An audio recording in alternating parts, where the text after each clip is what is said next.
아멘. 네, 하나님께 영광의 박수 올려드리겠습니다. 우리 옆 사람과 인사하시겠습니다. 반갑습니다. 축복합니다. 사랑합니다. 네, 하나님의 부르심, 하나님이 불러서 우리가 구원받았고 불러서 이 자리에 온 줄 믿습니다. 하나님께 감사하며 영광 돌리는 이 예배가 되시기를 바랍니다. 요즘 창세기의 말씀을 묵상하면서 두 개의 단어로 설교 제목을 정하고 있는데요. 오늘 설교 제목 보셨나요? 예, 죄와 벌. 예, 너무 큰 주제가 아닌가 싶어서 참 고민을 많이 했습니다. 하지만 계속 기도하면서 이 야곱과 요셉의 이야기를 통해서 우리가 죄와 벌에 대하여 한번 고민해 보면 좋겠다. 이 무겁고 큰 주제이지만 은혜를 나눌 수 있는 참 귀한 기회다라는 생각이 들어서 오늘 함께 은혜를 나눠보려고 합니다. 죄와 벌이라고 하면 소설 제목이죠. 러시아의 대문호 도스토 예프스키, 이제 뭐 유명한 사람이죠. 우리 톨스토이 잘 아시죠? 톨스토이와 더불어서 러시아가 낳은 세계적인 대문호인데요. 죄와 벌이라고 설교 제목을 정한 이상 이 소설에 대해서 뭐 짚고 넘어가지 않을 수가 없는데요. 소설의 이야기를 잠깐 해드리면 주인공인 라스콜니코프라는 사람이 가난한 사람들의 피를 빨아먹는 그 악덕 고리대금 업자를 죽이고 그 돈을 다 빼앗아서 가난한 젊은 대학생들에게 나눠주고 그렇게 쓰는 것이 정의로운 것이다, 이렇게 생각을 하게 됩니다. 그리고는 고리대금업자를 살해할 계획을 세우고 단행을 하는데 그 과정에서 살인하는 장면을 목격했던 고리대금업자의 동생까지 우발적으로 이제 죽이는 그런 상황이 되고 말았습니다. 그러니까 죄 없는 사람을 이제 죽인 죄책감에 이제 시달리게 되었고, 또 그런 와중에 소냐라는 여인을 만나서 이제 자신의 죄를 다 고백합니다. 사실 이게 상황이 점점 이제 오리무중으로 빠져서 누가 범인인지 지금 찾지 못하는 상황이 되었지만, 이 주인공이 자기가 이제 죄책감에 시달리다가 그 죄를 그 여인에게 고백하고 그 여인의 권유로 자수를 하게 됩니다. 그리고 이제 감옥 생활을 하면서 자신의 죄를 다 참회하고 신앙으로 다시 태어난다라는 그런 이야기인데요. 그렇죠. 우리가 살다 보면 죄에 대한 응징, 또 나의 죄에 대한 어떤 심리적인 압박감, 또 그런 회개, 뭐 이런 것들이 이제 있죠. 그런 것들을 여러 가지 사건을 통해서 아주 심오하게 다루고 있는 죄와 벌에 대하여 다루고 있는 아주 명작 중에 명작입니다. 그래서 우리 죄와 벌이라고 하면 우리도 고민해야 해보아야 할 문제입니다. 세상의 죄와 벌, 또 우리의 죄와 벌, 또 하나님이 보시는 우리의 죄와 벌에 대하여 한 번은 고민을 해보아야 할 텐데요.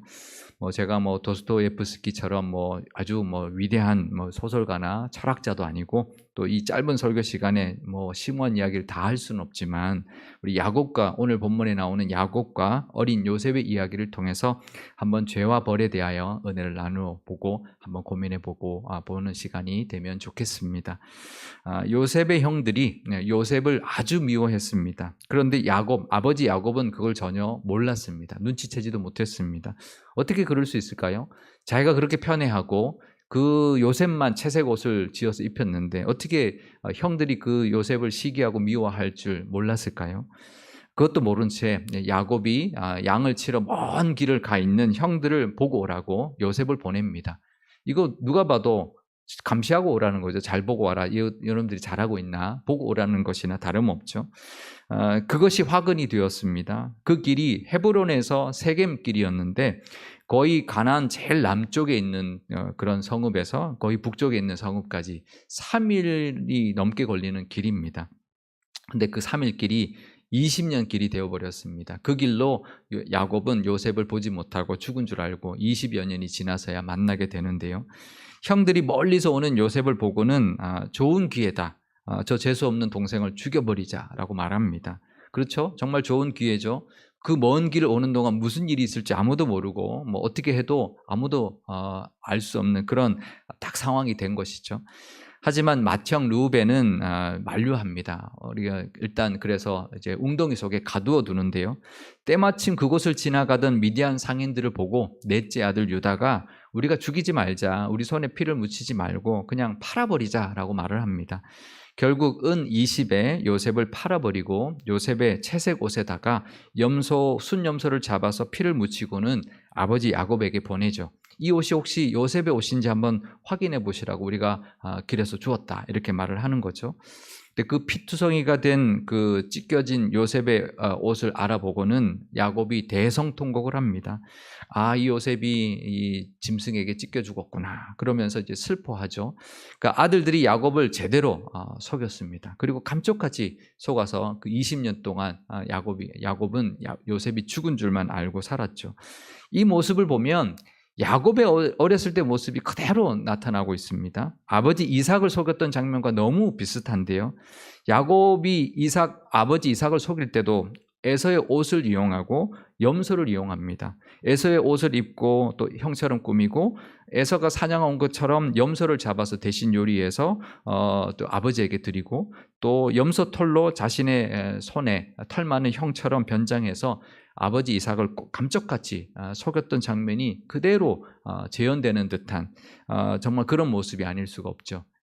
옷과 염소를 이용해서 속였던 그 장면, 그것이 야곱이 아버지 이삭을 속였던 것처럼 똑같이 아들들이 지금 야곱을 속이고 있는 것인데, 야곱이 그렇게 사랑했던 라헬이 낳아준 정말 그 귀한 아들, 애지중지했던 그 요셉을 잃었다고 속아서 다시 만날 때까지 정말 아들을 잃은 슬픔을 안고 살았던 것이죠.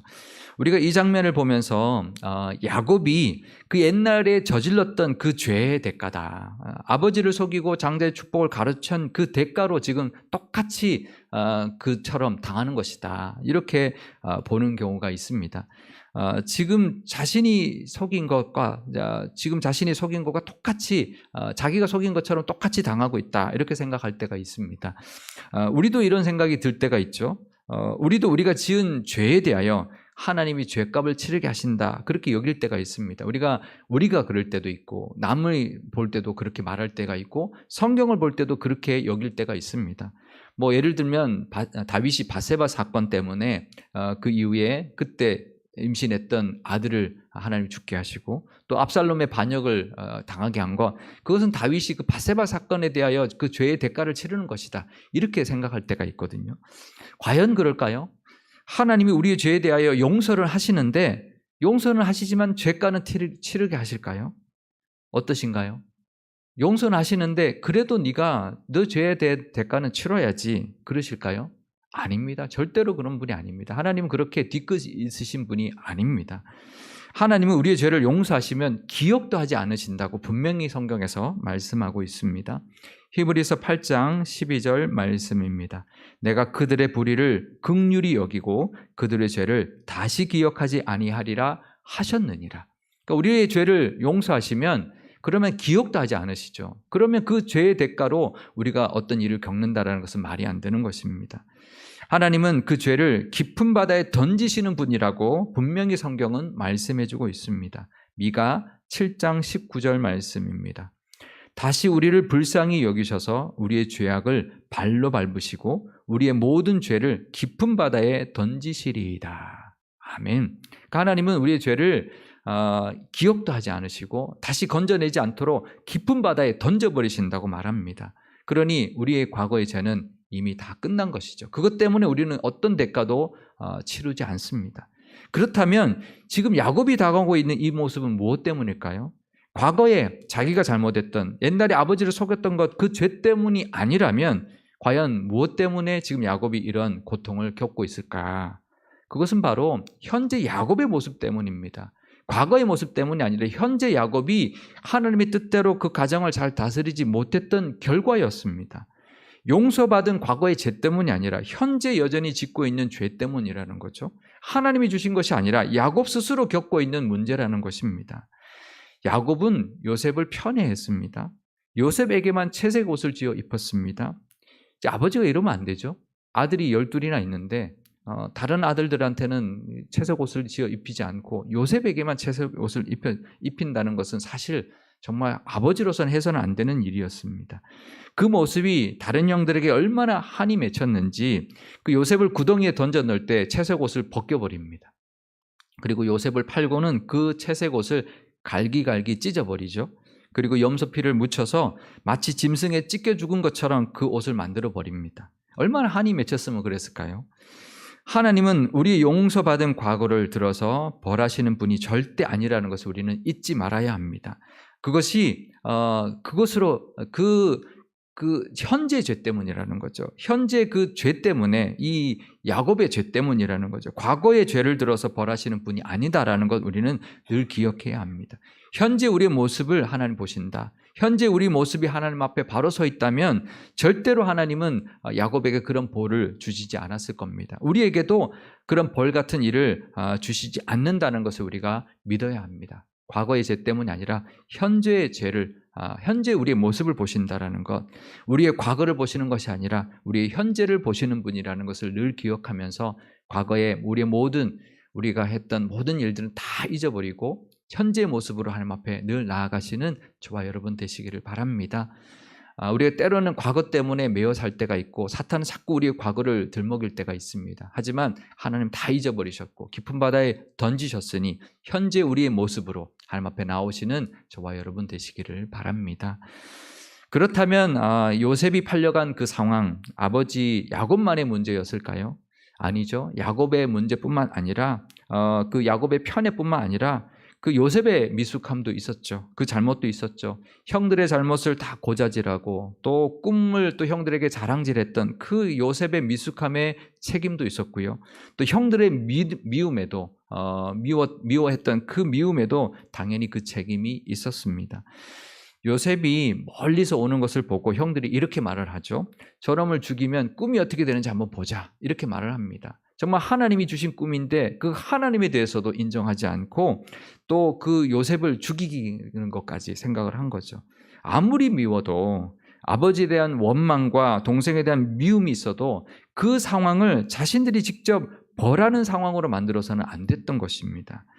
우리도 그렇습니다. 우리가 누군가의 죄를 보면 우리가 정말 따끔하게 혼내고 싶을 때가 있습니다. 우리가 그 죄에 대한 벌을 하고 싶을 때가 있는 것이죠. 하지만 우리는 그럴 수 없습니다. 우리는 그럴 자격이 없습니다. 왜 그럴까요? 우리는 누구나 모두가 다 죄인이기 때문에 그렇습니다. 우리는 그 누구도 그 어떤 사람의 죄를 벌할 수 있는 사람이 못 됩니다. 죄에 대해서는 오직 하나님 한 분만이 판단하시고 벌할 수 있는 분이기 때문입니다. 그렇다면 형들이 그때 어떻게 해야 됐을까요? 우리도 살다 보면 못된 사람 보면 정말 뒤통수 한 대 때려주고 싶죠. 응징하고 싶은 마음이 있습니다. 몰래 가서 그 사람 차 못을 한번 확 긁어버리고 싶을 때도 있는데 그럴 때 우리가 어떻게 해야 될까요? 우리가 그런 죄에 정말 저 사람은 죄 받아도 마땅하다. 정말 벌을 받아도 마땅하다. 정말 날벼락을 맞아도 마땅하다. 그런 사람을 볼 때 어떻게 해야 될까요? 용서해야죠. 그죠? 그런가요? 다 품고 그래 아무리 죄인이어도 아무리 못됐게 해도 다 품고 좋아 괜찮아 이래야 될까요? 물론 그래야 되지만 참 쉽지 않습니다. 참 어려운 일입니다. 요셉의 형들 어떻게 해야 됐을까요? 그 요셉을 왔을 때 정말 좋은 기회잖아요. 붙들고 따끔하게 혼내야 됐을 겁니다. 정말 죽이는 게 아니라 정말 팔아버리는 거 아니라 요셉의 그 잘못을 따끔하게 혼내고 아무리 아버지가 그래도 너는 그러면 안 되는 거 아니냐. 너는 그렇게 아버지의 사랑을 받았으면 우리가 얼마나 괴롭고 힘들어한지 아버지의 그 부당한 모습이 얼마나 우리를 힘들게 하는지 너는 아느냐? 너는 알아야 되지 않느냐라고 정말 허심탄회하게 이야기할 수 있어야 했습니다. 어쩌면 그것이 그럴 수 있는 절호의 기회였습니다. 이 요셉을 팔아버리거나 죽일 수 있는 기회가 아니라 그것을 해결할 수 있는 절호의 기회였던 것입니다. 세겜에서 도단까지 더 올라갔다고 하니까 아버지 집에서 거의 4일, 5일 거리입니다. 그러니까 그 먼 길에 왔으니 얼마든지 요셉을 따끔하게 혼내면서 정말 요셉을 정말 혼쭐 낼 수 있었을 겁니다.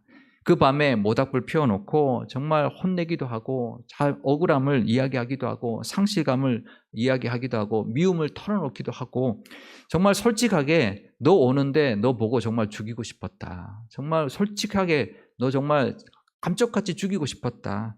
그러면서 다 털어놓았다면 어떻게 됐을까요?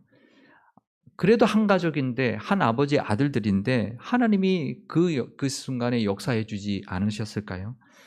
아버지 야곱과 형 그 큰아버지 에서가 극적으로 화해하는 장면을 그 아들들이 다 보았거든요. 만약에 그들도 그랬다면 서로 부둥켜 안고 울고 불고 하면서 용서하고 화해하는 시간이 되지 않았을까요? 어쩌면 하나님이 그런 시간으로 허락했을지도 모릅니다. 그런데 그들은 그런 기회를 오히려 자신들이 벌하는 기회로 삼아버렸던 거죠. 그래서 오히려 자기들이 오히려 죄를 짓는 그런 상황이 되어버렸던 겁니다.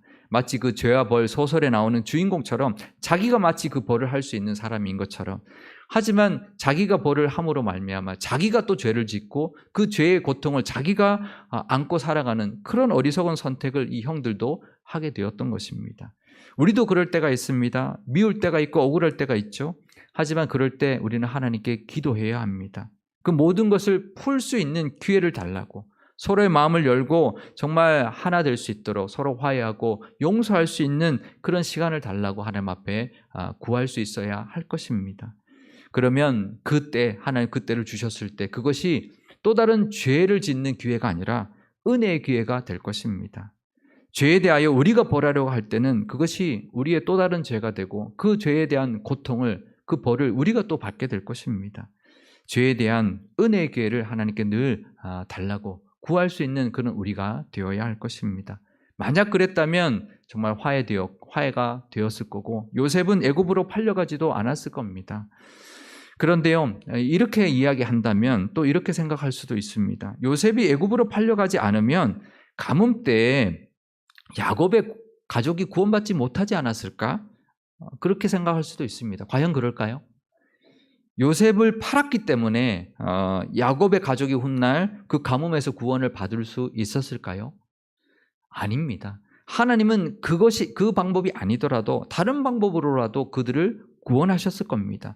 야곱의 가족을 구원하기 위하여 요셉을 팔려갈 수밖에 없게 하나님이 만드셨다면 요셉은 억울하죠. 요셉이 애굽으로 팔려간 것은 그 하나님이 하신 것이 아닙니다. 야곱의 편애, 요셉의 미숙함, 형들의 미움 때문이지 절대로 하나님이 야곱의 가족을 구원하시기 위하여 요셉을 그 애굽으로 팔려가게 하신 것이 절대로 아닙니다. 하나님은 그들이 지은 모든 죄의 결과를 합해서 선으로 바꿔주신 것이지, 그들의 죄의 결과를 오히려 선하게 사용하신 것이지, 하나님이 하려고 하시는 계획 때문에 요셉을 희생하신 것이 절대로 아닙니다. 우리도 그렇죠. 하나님의 계획이 있습니다. 하지만 하나님의 계획 때문에 우리를 절대로 희생시키지 않으시는 분이라는 것을 우리가 알아야 합니다. 그렇다면 우리는 또 이렇게 생각할 수 있습니다. 우리가 우리의 죄와 우리의 잘못으로 겪게 되는 일들이 있죠. 마치 벌받고 있는 것 같은 상황이 될 때가 있습니다. 하지만 그것이 끝이 아니라는 것이죠. 요셉이 팔려간 것이 끝이 아니었던 것처럼 우리가 받고 있는 상황, 우리의 죄의 결과로 만나게 된 그 상황이 끝이 아니라는 것도 알아야 합니다. 보통 소설은 거기서 끝나죠. 어떤 잘못으로 뭔가 불행으로 끝나거나 아니면 극적인 화해로 끝나거나 거기서 끝이 나죠. 하지만 성경은 거기서 끝나지 않습니다. 거기서부터 하나님이 역사하기 시작합니다. 아마 여기서 끝났다면 하나님은 무엇을 하셨을까? 이제 그렇게 우리가 생각할 수 있지만 하나님은 여기서 끝나지 않습니다. 하나님은 그것을 바꾸셨습니다. 선으로 그 모든 결과를 사용하셨습니다. 요셉이 애굽으로 팔려간 것은 그의 죄 때문이었지만 그것이 끝이 아니었습니다. 결국은 야곱의 가족을 구원하는 그렇게 쓰임 받게 하나님이 하셨던 것이죠. 우리가 겪는 모든 일도 거기서 끝이 아닙니다. 하나님이 그때부터 역사하시고 또 다른 은혜의 시작으로 사용해 주실 것입니다. 하나님은 우리의 부족함과 심지어는 죄까지도 들어서 우리가 벌받는 것 같은 상황까지도 들어서 사용하시는 분이십니다. 모든 것, 우리의 잘못, 우리가 겪는 모든 부족함으로 겪게 되는 모든 것까지도 다 합력하여서 선을 이루어 주시는 분이라는 것을 우리가 기억해야 합니다. 그 하나님을 바라볼 때 우리의 모습이 정말 하나님 손에 달려있다, 하나님이 하실 것이다, 하나님이 우리를 이끌어 가실 것이다 라는 것을 믿고 살아가게 될 것입니다. 요셉이 애굽에 팔려간 그 불행한 사건, 그것은 야곱의 과거, 형과 아버지를 속였던 죄 때문이 아니었습니다. 가정을 믿음으로 잘 이끌지 못했던 야곱의 그 현재 모습 때문이었고 그 결과였습니다. 하나님은 우리의 과거를 들추어내시는 분이 절대로 아닙니다. 우리의 현재를 보시는 분이십니다. 그러니 우리의 모든 죄, 우리의 과거의 죄는 다 잊어버리고 은혜의 하나님 앞에 현재 우리의 믿음으로 나아가서 하나님을 기쁘게 하시는 그런 믿음의 모습으로 살아가시기를 바랍니다. 하지만 그래도 우리는 여전히 죄를 짓고 살아가죠. 부족하기 때문에 또 실수하고 또 넘어지고 죄를 짓습니다. 하지만 그 죄로 인하여 만나게 되는 상황이 또다시 죄의 기회가 아니라 은혜의 기회로 우리도 삼고 살아야 합니다. 왜냐하면 우리의 현재 죄까지도 다 용서하시고 합해서 선을 이루시는 하나님이 우리에게 계시기 때문입니다. 우리의 부족함, 죄의 결과는 절대로 그것이 끝이 아니기 때문입니다. 우리를 향하신 하나님의 뜻, 평안입니다. 재앙이 아닙니다. 미래와 희망을 주시는 것이 하나님의 생각입니다. 예레미야 29장 11절 말씀입니다. 여호와의 말씀이니라 너희를 향한 나의 생각을 내가 아나니 평안이요 재앙이 아니니라 너희에게 미래와 희망을 주는 것이니라. 아멘. 예레미야서를 통해서 이스라엘이 그렇게 범죄하고도 하나님 말씀하십니다. 내가 너희를 향한 생각은 절대 재앙이 아니다. 평안이다. 내가 너희를 미래와 희망을 주는 것으로 인도하실 것이고 이 모든 상황을 그렇게 바꿀 것이다. 말씀하고 있는 것입니다. 왜 그럴까요? 왜냐하면 우리의 모든 죄에 대한 벌은 이미 예수님이 다 받으셨기 때문입니다. 이미 예수님이 갚으셨기 때문입니다. 우리에게는 오직 죄에 대한 용서만이 하나님 앞에 있을 뿐이기 때문입니다. 우리의 죄와 그 결과까지도 합력하여 선을 이루어 주시는 은혜만이 우리에게 있기 때문입니다. 그 모든 은혜, 그 은혜는 다 십자가의 그 공로, 예수님의 공로 때문이라는 것을 우리는 그래서 기억해야 합니다. 그 은혜를 바라보면서 우리의 모든 것 다 하나님께서 용서하셨고 그러니 은혜만을 주실 것이고 우리의 실수와 부족한 것까지도 들어서 선으로 바꿔주실 것이다. 그 믿음으로 하나님 앞에 나아갈 수 있는 저와 여러분과 우리 교회가 되시기를 바랍니다. 우리에게는 그러니 죄와 벌이 아니라 죄와 은혜만이 우리에게 있다는 것을 기억하시면서 감사와 영광을 하나님께 올려드리고 십자가의 대속의 은혜를 늘 감사하며 살아가시기를 바랍니다. 우리 마지막으로 다 같이 갈라디아서 1장 4절에서 5절 말씀은 우리 한 목소리로 함께 읽도록 하겠습니다. 그리스도께서 하나님 곧 우리 아버지의 뜻을 따라 이 악한 세대에서 우리를 건지시려고 우리 죄를 대속하기 위하여 자기 몸을 주셨으니 영광이 그에게 세세토록 있을지어다. 아멘. 기도하시겠습니다. 우리의 모든 죄를 도말하시는 하나님 아버지, 동생을 노예로 팔아버리고 아버지에게는 죽었다고 속였던 그 야곱의 가정을 보면 죄가 얼마나 무섭고 고통스러운 것인지를 보게 됩니다. 하지만 우리 중에 그 누구도 이 모습을 보며 정죄할 수 없습니다. 우리도 우리의 죄 때문에 죽을 수밖에 없었던 죄인들이었기 때문입니다. 우리의 모든 죄를 사해 주시고 우리를 의롭다 여겨주신 그 은혜를 기억하면서 우리의 죄를 대속하신 예수님의 그 사랑에 늘 감사하며 살게 하옵소서. 과거의 죄에 매어 있지 않게 하시고 오직 현재의 믿음으로 하나님을 기쁘시게 하며 살게 하시고 우리에게 주어진 모든 기회가 다시는 죄의 기회가 아니라 은혜의 기회로 삼으며 살게 하옵소서. 하지만 여전히 우리는 부족하여 죄의 모습으로 살아갈 때가 있습니다. 그 모습까지도 하나님은 합하여 선을 이루어 주시는 분이심을 믿고 감사하게 하옵소서. 현재 모습이 또 어떠할지라도 우리를 향하신 하나님의 생각은 늘 평안이요 미래와 희망을 주시는 것임을 기억하면서 하나님의 선하심만 바라보게 하옵소서. 우리 교회를 향하신 선한 계획하심이 있을 줄 압니다. 그동안의 모든 일들까지 다 합하여 선을 이루어 주시고 요셉처럼 구원의 도구로 우리 교회를 귀하게 사용하여 주옵소서. 우리 구주 예수님의 이름으로 기도드리옵나이다. 아멘.